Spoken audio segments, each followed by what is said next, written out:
So, the U.S. Colombia game. Well, before we do that, just say the news, right? So Gigi finalized. Yeah. And I want to say my opinion.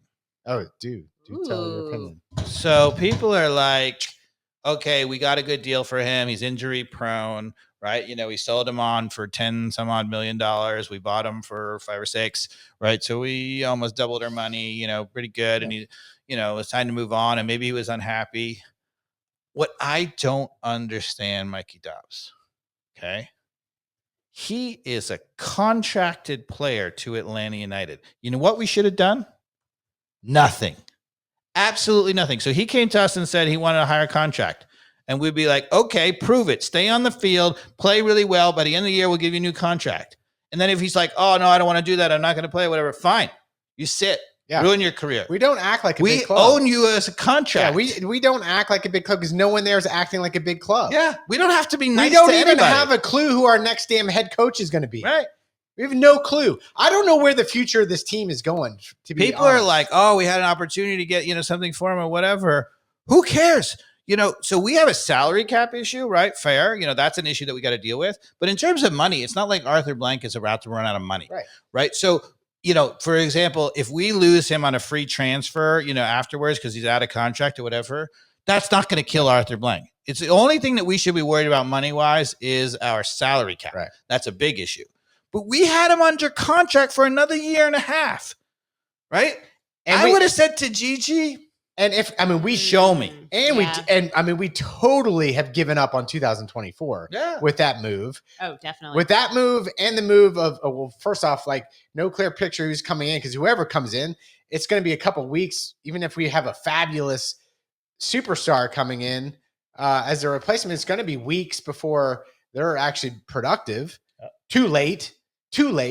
Yep. And they don't seem to care about this season, and it drives me crazy. Like, how do you do that to your fans? Like, why should we care anymore? Like, we do this podcast with our own time and money, and it really is starting to piss me off. And I would say, for those of you out there screaming, oh, but if you're not a selling club, how do you convince people to come? Gigi's not a selling player. This is not Almada who's about to make a big move to Europe. Right. This is a guy who came from Europe back to the MLS. He's at his peak. He's coming over. He's very productive. But he's looking for one last big contract, and he thinks he deserved it in MLS. And I was like, I think he played really well. But the problem is you've been injured a lot. A lot. And I'm like, look, we're going to let you keep playing. And if you keep playing and you play well and you're up, play on the field most of the rest of the season, absolutely will extend your contract. Because there's nobody in the locker rooms having that 1v1 conversation with him. There's nobody leading that there. Nobody needed to do anything.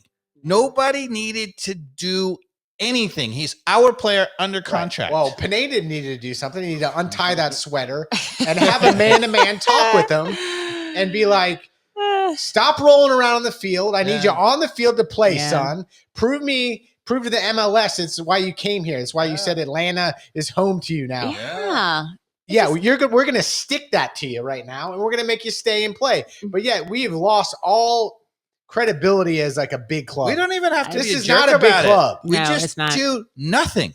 Do nothing. And people are like, yeah, but what if he stops putting his heart in the game or whatever? I'm like, if he stops putting his heart in the game, that's on him. Then he's not going to get the new contract, and then he's stuck. And then you're like, okay, you got another year here. Exactly. Good luck. Exactly. Right? Come on. We need to act like a big club. Yeah, we don't act like a big club at all. No, we act like, And Lagerway is proving that too as well. Like as we've gone into this summer with the writing on the wall with Pineda, not giving any of the fans even more media time than what he just gave us of like, we're moving on. Like, I want more.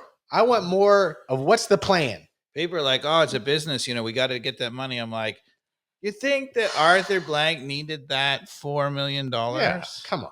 No. What Arthur Blank needed is my $4 million, and as in the fans. Yes. So the general manager says, you're not going anywhere. We're not going to start that precedent. Nobody is ever going to come to our club and say, you know what, you give me more money or I'm going to be mopey and whatever. And you just say, okay, and then you're going to ruin your career. Bye-bye. Yeah.